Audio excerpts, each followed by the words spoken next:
aliokoa yule mwanamke aliyefumaniwa akizini, akaambia waliohukumu, aliye safi atangulie.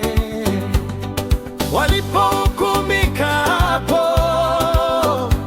wakajitoa mmoja kwa mwingine. Yesu kamwambia, nenda na usizini tena. Sifa za Bwana zimevuma kote, mimi na wewe ndiyo mashahidi. Yeye anabadilisha hata vya kushindikana na kuinua juu vile vilivyoshushika. Batimayo kipofu alipochoka na omba kupata habari za Yesu, kapaza sauti ya kilio, Yesu mwana wa Daudi,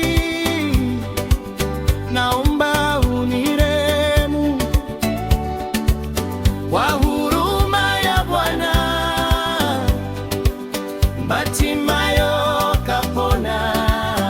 Sifa za Bwana zimevuma kote, mimi na wewe ndiyo mashahidi. Yeye anabadilisha hata vya kushindikana na kuinua juu vile vilivyoshushika. Pale kwenye birika 37 miaka, wala hakuwa na msaidizi yeyote. Yesu kafika pale na kumponya, kayabeba malazi yake na kwenda.